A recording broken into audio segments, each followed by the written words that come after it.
Court है उसको अपना डिसीजन वापस लेना चाहिए और दोबारा से इस पे निर्णय करके और फिर से इसको फांसी की सजा होके अपना डिसीजन सुनाना चाहिए। और योगी जी का बुलडोजर कुलदीप सेंगर के घर पर क्यों नहीं पहुंचता? अगर ये बुलडोजर वहां पहुंच चुका होता तो ये महिला को ना 5 किलोमीटर का जो दायरा है ये बोलने की जरूरत नहीं पड़ती कोर्ट को। औरत के लिए सबसे ज्यादा क्या महत्वपूर्ण होता है, उसकी अपनी इज्जत होती है, वो खत्म हो चुकी है। लेकिन उससे एक उम्मीद थी जुडिशरी सिस्टम से, लेकिन जुडिशरी सिस्टम से उस उम्मीद पे भी खरा नहीं उतर पाया कि लड़कियों के साथ कुछ भी करो लेकिन हम सेफ हैं। ठीक है, हम तुम्हें सेफ नहीं छोड़ेंगे लड़कियों को, लेकिन हम खुद सेफ हैं ये काम करके, क्योंकि हमने रेप किया है। उसी वर्ष 2017 में उन्नाव रेप केस होता है। पीड़िता को देर सवेर सही 30 हजारी कोर्ट से न्याय मिलता है और मेरी मुख्य तौर पर मौजूदगी 30 हजारी कोर्ट में। कैमरामैन जूम इन करके अब अगर आपको वो दिखा सके कि डिस्ट्रिक्ट एंड सेशन कोर्ट में इस वक्त मेरी मौजूदगी है। जी हाँ, वर्ष 2019 में रेप पीड़िता को यहीं से न्याय की उम्मीद मिली थी, जब कोर्ट ने कहा था कि कुलदीप सिंह सेंगर जो कि बीजेपी के विधायक हैं उन्हें आजीवन कारावास मिलेगी। लेकिन दिल्ली हाईकोर्ट ने अब इस पूरे फैसले को बदल दिया है। पूरे फैसले के बदलने के बाद महिला अधिवक्ता और तमाम यहाँ पर जो अधिवक्ता मौजूद है उनकी क्या कुछ प्रतिक्रियाएं सीधे जान लेना चाहेंगे। क्या नाम है आपका? पूजा। इस फैसले पर जिस प्रकार से हाईकोर्ट ने जमानत का फैसला दिया है कुलदीप सिंह सेंगर को लेकर, कैसे देख रहे हैं आप? इससे से ये पता चलता है कि नीचे अभी डिस्ट्रिक्ट कोर्ट्स में उनका फैसला जो आया, ठीक है, वो ठीक था, लेकिन उन अपील पे वो ऊपर चले गए। क्यों गए वो ऊपर? क्योंकि उनके पास पैसा था, उन्होंने इस चीज को दबा लिया। यही चीज देखने को मिल रही है यहाँ पर कि लड़कियों के साथ कुछ भी करो लेकिन हम सेफ हैं। ठीक है, हम तुम्हें सेफ नहीं छोड़ेंगे लड़कियों को, लेकिन हम खुद सेफ हैं ये काम करके, क्योंकि हमने रेप किया है और छोड़ो के चलेंगे। और हम लोग क्या करेंगे वहां पर? हम तो कुछ भी नहीं कर पाएंगे। हमारे लिए क्या है सेफ है? कुछ भी सेफ नहीं है। बतौर महिला वकील गुस्सा आता है इस प्रकार के फैसले सुन के, क्योंकि आप लोग खुद वकालत कर रही हैं और जब ऐसे फैसले आते हैं न्यायालय से, जो हमारी आखिरी उम्मीद होती है। देखिए, हम लोग कोर्ट में आते हैं, केस डालते हैं, हम चाहते हैं न्याय हो, लेकिन न्याय के साथ साथ ये अन्याय हो रहा है तो हम क्या सोचेंगे कि हमने तो न्याय के लिए डाला था। हमारे ऊपर ही ये चीज आ जाएंगी कि कोर्ट में वकील होने के बावजूद जजमेंट क्या निकाल रहे हैं, सरकार क्या जजमेंट निकाल रही है। इसका मतलब क्या समझ आ रहा है? इसका मतलब तो यही समझ आ रहा है कि खुलेआम तुम कुछ भी करते चले जाओ और औरत है कि दबके रह जाएंगी। औरत को दबाना चाहता है ये समाज, चाहता क्या है?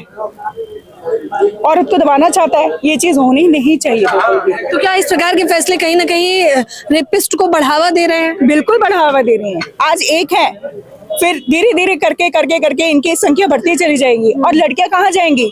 सिर्फ रेप तक सीमित रह जाएंगी और उसके बाद उनको मार दिया जाएगा, या फिर वो अपने घर से बाहर निकलने के लिए या फिर क्या कर सकती है? सुसाइड कमिट करेगी। उसके पास ऑप्शन कुछ नहीं होगा, वो थाने नहीं जा सकती है, वो कोर्ट नहीं जा सकती है। उनका दिमाग तक काम नहीं करेगा। क्यों नहीं करेगा उनका दिमाग काम? वो ये सोचेंगे हम अगर घर से दरवाजे के बाहर में निकल रही हैं तो हो सकता है वो वहीं पर आके हमारे साथ कुछ भी कर सकता है।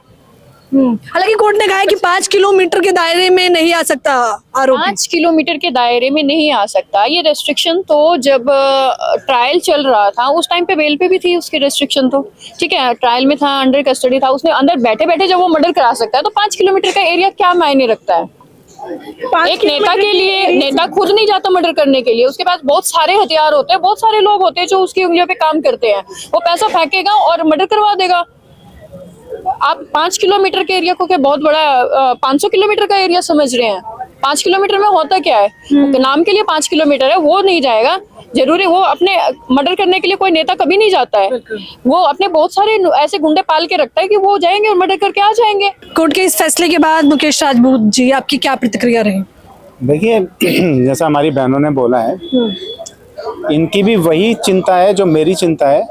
आज मोदी का और योगी जी का बुलडोजर कुलदीप सेंगर के घर पर क्यों नहीं पहुंचता?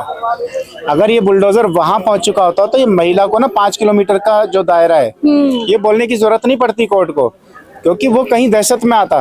लेकिन उनको संरक्षण है इस सरकार का कि आप रेप करो, मर्डर करो, आपको पूरी छूट है। आज देखिए 2017 के बाद 25 है, तो कितने दिन हमारे यहाँ 30 हजारी कोर्ट में जहाँ से न्याय मिला उस महिला को, हमारे यहाँ के वकीलों ने अपनी जो उनकी काबिलियत है उसके माध्यम से उसको न्याय दिलवाया। और लेकिन उसके बाद आप देखिए ऊपर की कोर्ट ने उसको उसकी सजा को सस्पेंड किया और उसको ये मौका दे रही है कि आपने जितने लोगों को मार दिया, लेकिन ये 2-3 लोग बचे हैं। उसके बाद जब आपके कंप्लेनेंट ही खत्म हो जाएंगे, प्रोसिक्यूटर्स खत्म हो जाएगा, तो केस में रहेगा ही क्या? बिल्कुल। आप उनका भी मर्डर करने का उनको मौका दे, सुधरने का मौका नहीं दे रही है। सुधरने का नहीं, उसको मौका दे रहे हैं कि ये जो बाहर घूम रहे हैं तुम्हारे खिलाफ, ये इनको खत्म करो। और बाकी पूरी देश की जो महिलाएं उनको ये मैसेज दो कि भाई जहां ये चाहते हैं वहीं लेट जाओ, जो करना चाहते हैं उन्हें करने दो, आपके पास कोई न्याय का मौका नहीं है। आप महिलाओं के साथ जो अत्याचार हो रहा है, जो दुराचार हो रहा है, उन्हें होने दो। और अगर इन जैसी महिलाएं कुछ आवाज उठाती हैं तो इनके मनोबल को तोड़ दिया जाए कि आज पूजा तोमर जोर से आवाज लगा के कह रही है कि ये जो आपका निर्णय आया है, ये इसको हम सिरे से इसको वो करते हैं, खारिज करते हैं, इसे नहीं मानते हैं। हम उस महिला के साथ, पीड़ित महिला के साथ खड़े हुए, उसकी आवाज को बुलंद करेंगे, उसको संरक्षण देने का काम करेंगे। अगर वो जो महिला है उसको वकीलों की सहायता चाहिए, महिला वकीलों की फौज चाहिए, तो पूजा तोमर से मिले, इनसे मिले, हम सब उनके लिए तैयार हैं। लेकिन फिर भी जब तक प्रशासन और शासन उसको मदद नहीं करेगा, इस देश में कोई उसकी मदद नहीं कर सकता। आज जब प्रशासन ही उससे मुंह मोड़ के चला गया है और अत्याचारियों को मौका दे रहा है कि आप पीड़िता को जान से मार दो, उनके परिवार वालों को जान से मार दो, उनके साथ जैसा मन चाहा वैसा अत्याचार करो। और बाकी जो महिलाएं, आप सोचो कितने केस चल रहे हैं इस देश के अंदर, दुराचार के कितने केस चल रहे हैं, बलात्कार के कितने केस चल रहे हैं। उन पीड़िताओं के मन पर क्या बीत रही होगी आज कि ये न्याय व्यवस्था हमारे देश की, ये न्याय मंदिर है, ये ऐसी व्यवस्था लेकर आ रहे हैं। न्याय वो होता है जो न्याय होते हुए दिखना चाहिए। ये तो अत्याचार और अन्याय होते हुए दिख रहा है पूरे देश को, पूरी महिलाओं को। वो कहाँ से अपने न्याय के लिए कहाँ जाएंगी? आज तो वो कहेंगी ठीक है, आपने जो कर दिया, आप मुझे जो मदद कर सकते हो वो कर दो, मैं तो घर में ही बैठूंगी, मेरी जान बच जाए, मेरे परिवार की जान बच जाए, वही काफी है। क्या ये देश की सरकार इस तरह का चाहती है कि महिलाओं को ऐसी आजादी देना चाहती है कि वो घर में जाकर बंद कर रह जाएं, घर से बाहर काम करे तो उनके साथ कुछ भी होता रहे, क्योंकि कानून व्यवस्था उनके लिए कुछ नहीं है? बच्चों को स्कूल भेजना बंद कर देंगे पेरेंट्स। यहाँ तक कि इतना डर रहता है कि अगर न्याय के लिए एक वकील के पास आ रहे हैं, चाहे हम हैं चाहे ये लोग हैं, किसी के भी पास आ रहे हैं, तो वकील को भी डर लगेगा ये केस लेते हुए कि हम न्याय दिलाने के लिए उनके लिए जा रहे हैं और हमारी जान पर भी आ पड़ी है। हालांकि इस मामले में सबसे पहले वकील जो रहे हैं वो भी, उन्हें भी मौत के घाट उतारा जा चुका है, वो अब इस दुनिया में नहीं है। आप सोचिए मामला कितना गंभीर है।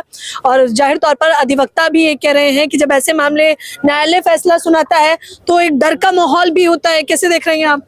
मेरे को ये लगता है कि कोर्ट को ये डिसीजन वापस लेना चाहिए और इसको फांसी की सज़ा होनी चाहिए, क्योंकि जब तक इसको ऐसे लोगों को देश से मिटा नहीं दिया जाएगा तो ये आतंक बढ़ता ही रहेगा, इस तरह से रेप होते ही रहेंगे। तो ये कोर्ट को मैं चाहती हूँ अपना न्यायालय ने, जो इलाहाबाद कोर्ट है, उसको अपना डिसीजन वापस लेना चाहिए और दोबारा से इस पर निर्णय करके और फिर से इसको फांसी की सज़ा होकर अपना डिसीजन सुनाना चाहिए। मैं ये चाहती हूँ इस केस में। सोचिए जरा, पहले राजधानी दिल्ली में वर्ष 2012 में रेप पीड़िता का केस घटित होता है, फिर उसके बाद हाथरस का होता है, फिर उसके बाद उन्नाव का होता है, फिर उसके बाद सिलसिलेवार तरीके से चलता ही रहता है। अभी रोक नहीं लगी है इस पूरे मामले को लेकर। हाँ जी, रोक तो नहीं लगी और मुझे लगता है कि आगे भी रोक नहीं लगेगी। और सरकार ने अपनी यही स्पीड रखी कि वो किसी चीज पे ना ध्यान दिया उन्होंने, तो मुझे नहीं लगता आगे भी ये चीज रुकेगी। उच्च न्यायालय से, हाई कोर्ट से, सुप्रीम कोर्ट से मेरी एक ही दरख्वास्त है कि डिसीजन ऐसा दें कि आने वाली पीढ़ी आपके डिसीजन को याद रखे और लोगों के साथ अगर बुरा हो रहा है तो वो जाके आवाज उठा सके। ऐसा ना दे कि 4 बंदे खड़े होके फिर बयान दे कि आप इसे वापस ले लीजिए। आपको खुद इतनी, मुझे नहीं पता किस समझ से उन्होंने ये डिसीजन दिया है अपना। उन्हें तो खुद से ये सोचना चाहिए कि हमें ऐसी जजमेंट देनी चाहिए जो मिसाल बने आगे जाके बच्चों के लिए, लोगों के लिए, जिससे कि आवाज उठा सके महिलाएं आसानी से आके अपनी। ना कि ऐसा देना चाहिए कि महिला खुद ही पीछे हट जाएगी, हम तो नहीं आगे जाएंगे, क्योंकि हमारे साथ तो इंसाफ होता ही नहीं है। लोग चाहे कितना भी गलत कर ले पर आगे जाके तो उन्हें बेल मिल ही जानी है।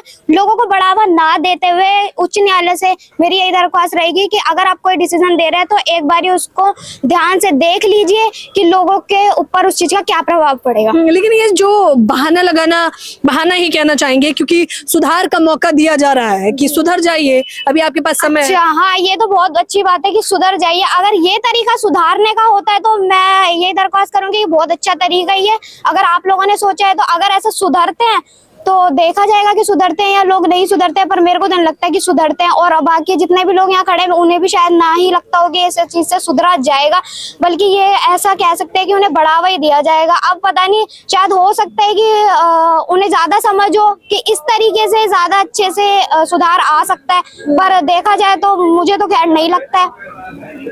महिला सुरक्षा एक बार फिर से सुर्खियों में आ गई है। सुधरने का मौका तो ये बिल्कुल नहीं लग रहा है। बिल्कुल भी नहीं है। आरुषि कांड में न्याय मिला है, देरी से मिला है, लेकिन इसमें तो आप खुद ही देख लीजिए, खुलेआम उन्हें बाहर निकाल रहे हैं। ये न्याय तो है नहीं, ये अन्याय है। और आज हम मीडिया के सामने खड़े हुए हैं, हमें खुद को डर है कि हम मीडिया के सामने खड़े हैं, कल को वो हमारे साथ पता नहीं क्या करे क्या ना करे। इतना खौफ, इतना डर। इससे एक चीज और ये जाती है, पूरे देश के अंदर मैसेज आता है, गरीबों के लिए न्याय नहीं है। जिसके पास पैसा है वो कुछ भी करे, मर्डर करे, बलात्कार करे, कुछ करे, उसके लिए वो खरीद सकता है कुछ भी, न्याय खरीदा जा सकता है। और गरीब के लिए न्याय है ही नहीं, मजलूम के लिए न्याय नहीं है, महिलाओं के लिए न्याय नहीं है। इस निर्णय से ये मैसेज पूरे देश में जा रहा है। तो यही है मेरी हाई कोर्ट से निवेदन है कि अगर इसको रिव्यू करे और इसकी बेल जो इसकी जो सजा है उसको सस्पेंड किया, उस पर रिव्यू करके उसको सजा को बरकरार रखा जाए, बल्कि उसको फांसी में तब्दील किया जाए। दूसरा एक है, जब निर्भया कांड हुआ था देश के अंदर, तो इस तरह के कानूनों में बदलाव किया गया। उसमें मर्डर जैसे चार्जेस उसमें लगाए गए और दोषी को फांसी देने का प्रावधान इसमें किया गया और 20 साल तक की सजा की गई। लेकिन इतना सब होने के बाद भी जब इस तरह के निर्णय जब हाई कोर्ट से आते हैं तो पूरे देश में महिलाओं को यही लगता है कि इस प्रकार का कोई न्याय नहीं है, ये सिर्फ दिखावटी है। जब वास्तव में इस तरह की चीजें होती है तो महिलाओं को कोई न्याय नहीं मिलता।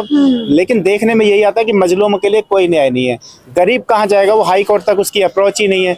अगर हाई कोर्ट में ये लोग जाते हैं तो वो गरीब के पास कोई व्यवस्था नहीं है।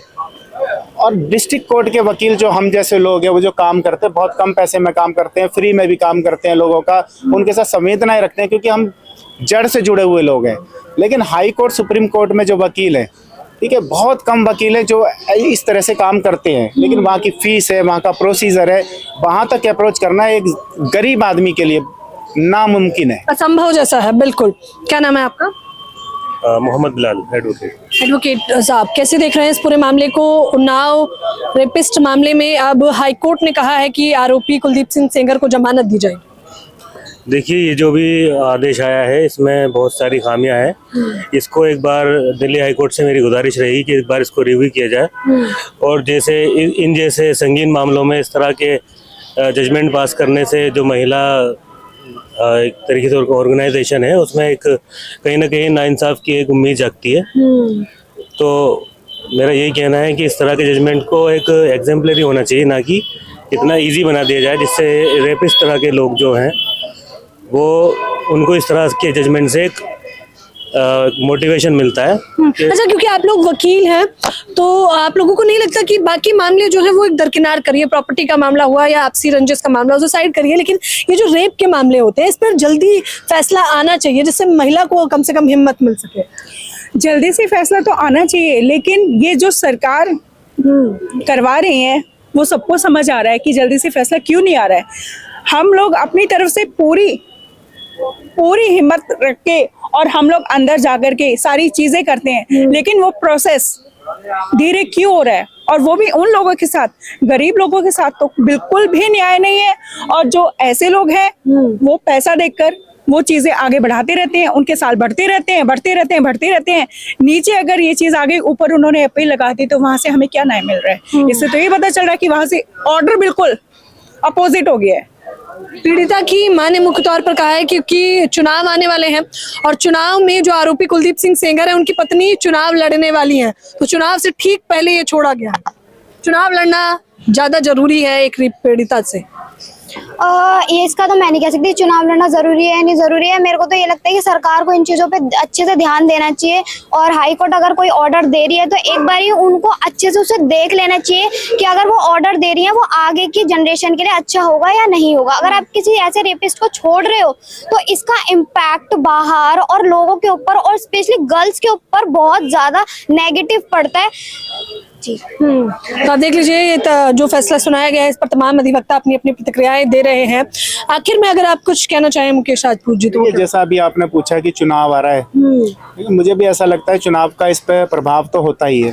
और कुलदीप सिंह अगर विधायक रहे हैं, इतने बड़े मतलब एक तरह से भारी भरकम वो रहे हैं, बाहुबली नेता रहे, वो अपने बाहुबली नेता रहे हैं। उनकी जैसा आपने कहा उनकी वाइफ भी लड़ने जा रही है चुनाव। मेरा बस सरकार से ये कहना है, चुनाव आयोग से ये कहना है, आप बैलेट से चुनाव करा दीजिए। जनता क्या चाहती है आपको दिख जाएगा। एक वोट इसको नहीं मिलेगा। एक वोट ईवीएम से कराओगे तो हो सकता है वो जीत भी जाए, लेकिन आप बैलेट से चुनाव करा के दिखाओ, तब पता चलेगा कि बाहुबल चलता है या जनबल चलता है। लोकतंत्र चलता है। जाहिर तौर पर एक बार अगर मतदान बैलेट पेपर से भी देखिए फिर से चर्चा में आ गया कि अगर मतदान हो तो इस प्रकार की घटनाएं ना हो, क्योंकि सत्ता में बैठी सरकार को फिर ये समझ आ जाएगा कि वो जनता से जीत रहे हैं या फिर साजिश से जीत रहे हैं, मशीनों की गड़बड़ी से। हालांकि इस पूरे मामले को लेकर वकीलों का मुख्य तौर पर कहना है कि जब इस प्रकार के फैसले आते हैं तो जाहिर तौर पर आम जनता के तौर पर लोगों का न्यायालय से कहीं ना कहीं भरोसा उठ जाता है। अब देखना होगा, क्योंकि हाईकोर्ट ने फैसला सुनाया है और पीड़ित परिवार ने कहा है सर्वोच्च न्यायालय तक जाएंगे। तो अब जो भी अपडेट आती रहेगी लगातार हम आपको बताते रहेंगे। फिलहाल इस खबर के बारे में आप लोग मुझे अपनी राय जरूर दें। कैमरामैन देव के साथ ज्योति यादव, उल्टा चश्मा, यूसी।